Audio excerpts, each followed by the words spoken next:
For the first half of life, working tirelessly seems to be a tried and true formula for success.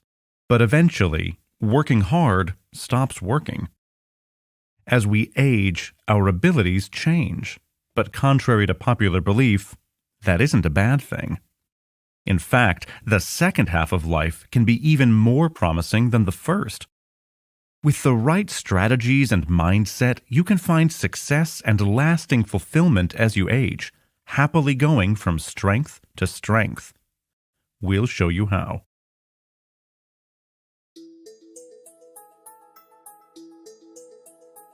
What do you think when you hear the name Charles Darwin? Successful scientist? Or complete failure?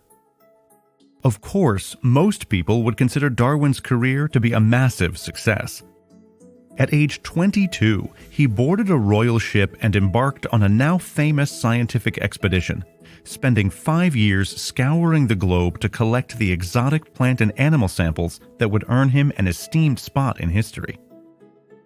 At age 27, he developed the theory of natural selection, which proposes that organisms best adapted to their environment are most likely to thrive through survival of the fittest.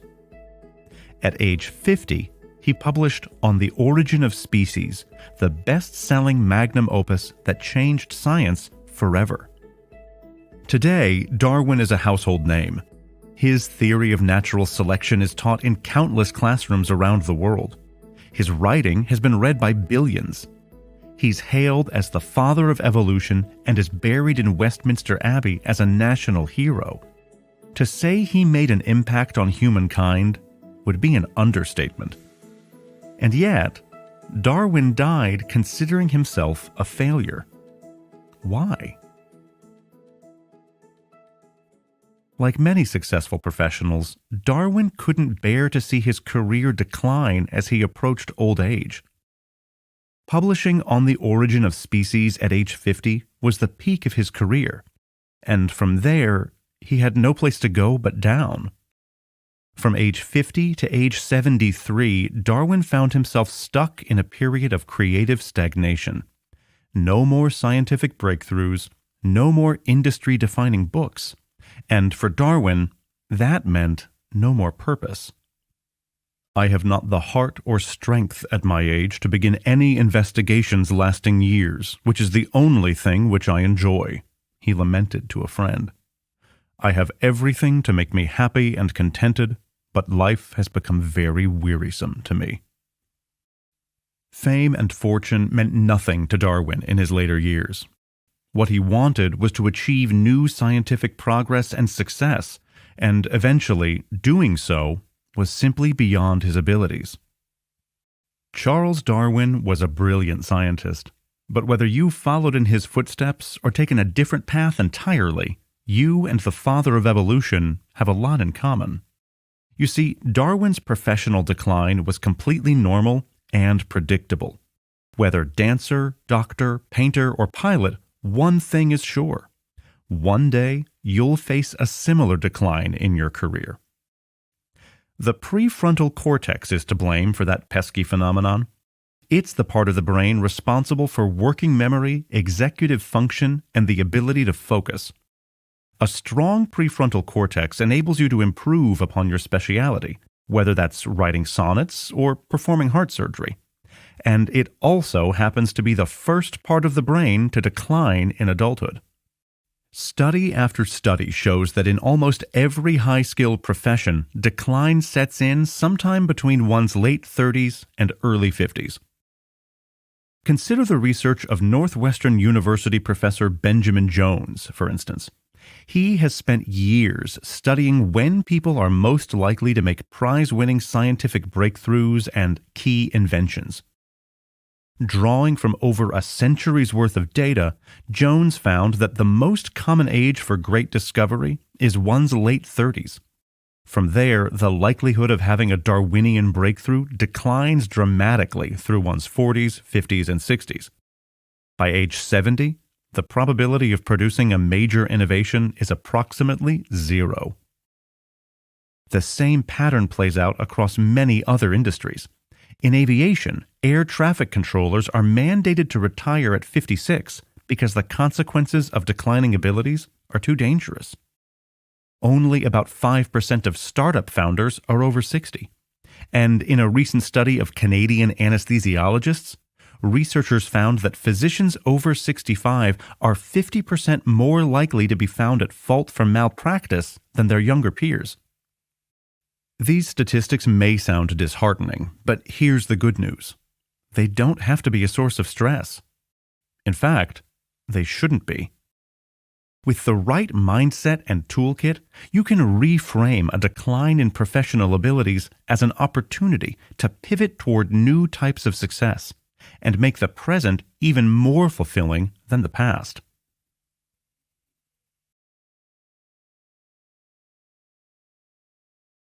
Of course, pivoting toward new types of success in the second half of adulthood sounds much easier said than done. So, where should you start? To find out, let's look at the research of a British psychologist named Raymond Cattell. According to Cattell, there are two types of human intelligence: fluid intelligence and crystallized intelligence. Fluid intelligence is defined as the ability to reason, think flexibly, and solve novel problems. It might help someone solve complex mathematical equations, devise new inventions, or, in Darwin's case, make a breakthrough scientific discovery. But here's the kicker. Fluid intelligence is highest in early adulthood and declines dramatically starting in one's 30s and 40s. Eventually, it will fail you. Fortunately, that's where crystallized intelligence comes into play. Cattell defined crystallized intelligence as a person's knowledge gained during life by acculturation and learning. Since crystallized intelligence relies on accumulated knowledge, it increases through one's 40s, 50s, and 60s and doesn't decline until much later in life.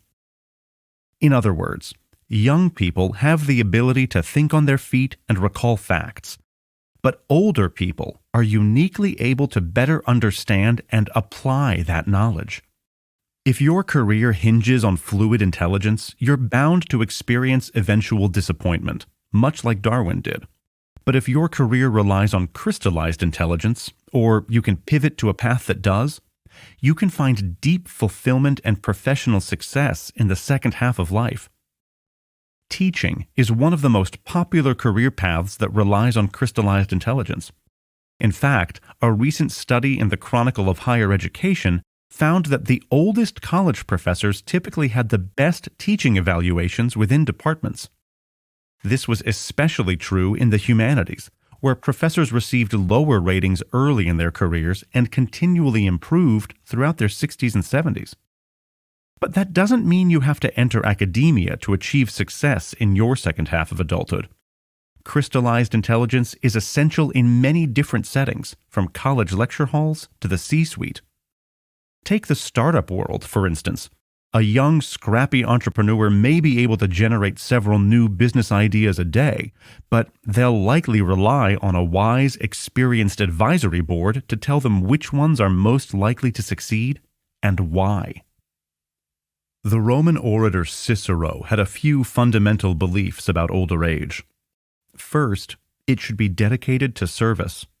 Second, the greatest gift at this stage of life is wisdom, which can and should be passed down. Third, one's natural strength in older age is to mentor, advise, and teach others. And finally, our focus shouldn't be on amassing worldly rewards like money, power, or prestige. Rather, it should be on giving back. So rather than regretting the decline of your fluid intelligence, relish in your rising crystallized intelligence and put this unique gift to good use by shaping younger generations. Your wisdom can serve others well.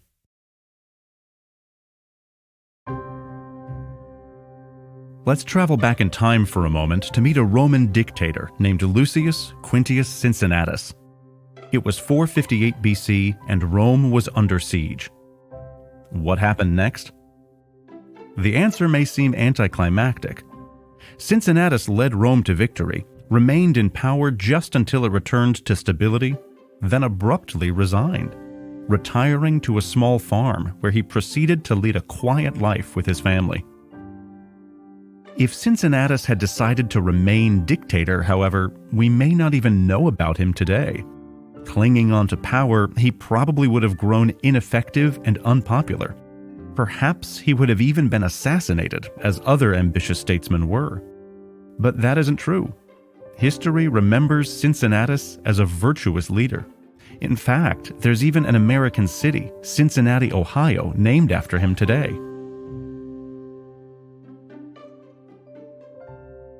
Cincinnatus is admired for one powerful reason. He knew when to walk away. That's a lesson we would all benefit from internalizing in older age. In fact, these blinks wouldn't exist if the book's author, Arthur C. Brooks, hadn't known when to walk away. You see, Brooks never dreamed of being a social scientist, best-selling author, think tank leader, or Harvard professor. As a child, he had just one life goal: to become the world's best French horn player.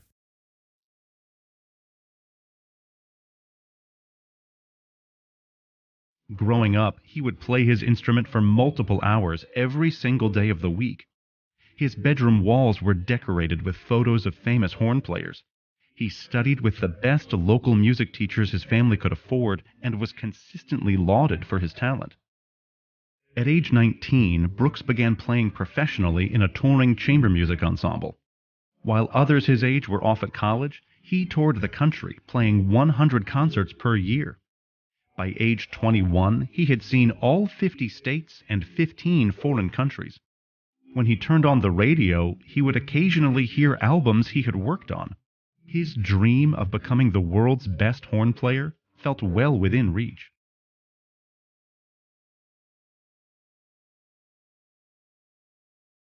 Then the unexpected happened. In his early 20s, Brooks started getting worse. Desperate to stay on top, he started visiting famous teachers and practicing more than ever before, but nothing helped. Brooks experienced blow after blow. Pieces that were once walks in the park became challenging to play, and pieces that were already challenging became impossible. For 9 long years, he continued to play French horn and pray for a miraculous return to his former abilities, but it never materialized. So, at age 31, Brooks, like Cincinnatus, walked away. He abandoned his lifelong dream.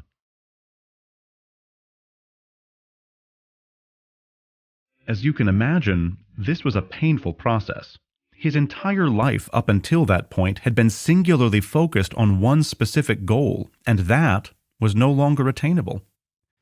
But Brooks carried on. He had the courage to find a new future, and that made all the difference. By now, you know where this story is going.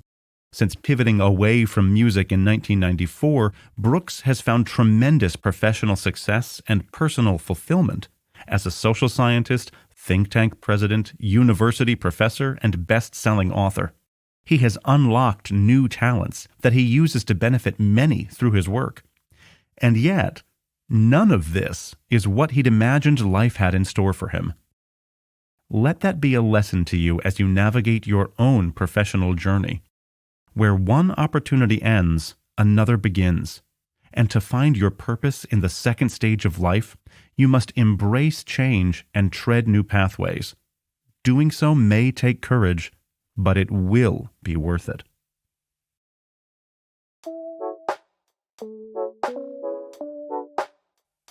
Finally, there are 2 enemies you'll want to avoid while navigating your way through the second stage of life: addiction to work and success, and attachment to worldly rewards. Across industries and around the world, many high-achieving professionals are wired to crave continuous success. But workaholism is a serious problem. Addicted to success, workaholics depend on the dopamine hit that results from receiving money, power, or prestige. However, these chemical highs are short-lived. they don't lead to lasting happiness. And as we discussed earlier, success won't look the same later in life due to declining abilities.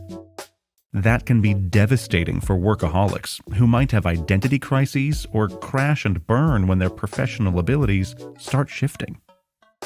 To avoid this, you must recognize that you can't rely on professional success to achieve happiness. As the famous former Formula One race car driver Alex Diaz Ribeiro wrote, "Unhappy is he who depends on success to be happy." Rather than finding happiness solely in professional success, turn to outlets that will never fail you, whether that's family, friendships, or faith. Working until you die and neglecting all else is not success. Leading a balanced life of fulfillment is. One way to put your priorities into perspective is by distinguishing between resume virtues and eulogy virtues. As their name implies, resume virtues are professional and indicate stereotypical earthly success. For example, she won a gold medal at the 2016 Olympics, or he raised $100 billion in venture capital for his startup.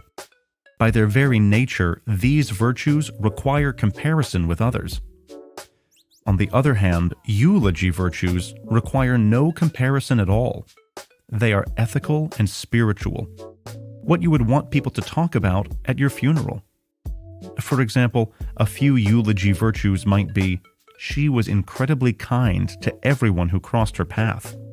He was the most generous person I knew. Or, her sunny spirit always lit up the room. Workaholics may find it hard to focus on developing eulogy virtues.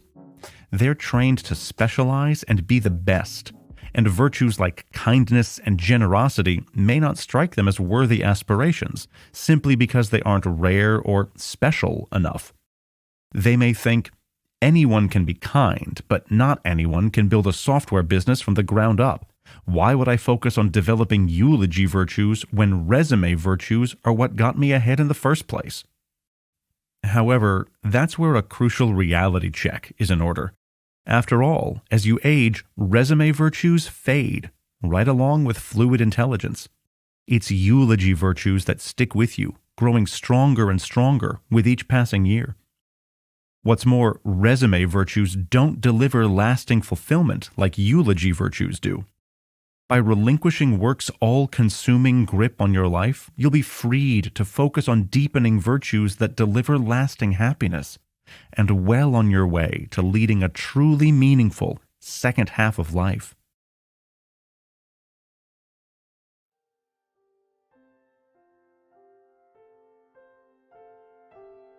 In short, aging isn't something to be feared. With the right roadmap, you can make the second half of life even more meaningful than the first, finding lasting fulfillment in the present rather than wistfully living in the past. And there are always things you can do to focus on the right things. Pull out your bucket list and examine it with a critical eye. Which items will deliver you worldly rewards and which will bring about lasting happiness? Deprioritize items that fall into the first category and focus on everything else. Be kind with yourself when you notice your fluid intelligence fading, as it inevitably will. And look for ways to put your growing crystallized intelligence to use. This is where you'll find fulfillment in the second half of life, and how you can keep yourself moving from strength to strength.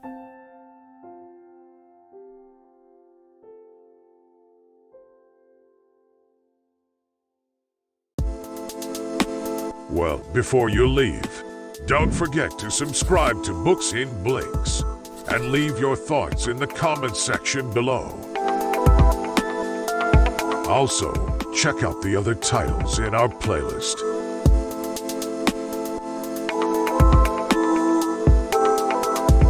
I'm Pedro from Books in Blinks, and I hope to see you here again.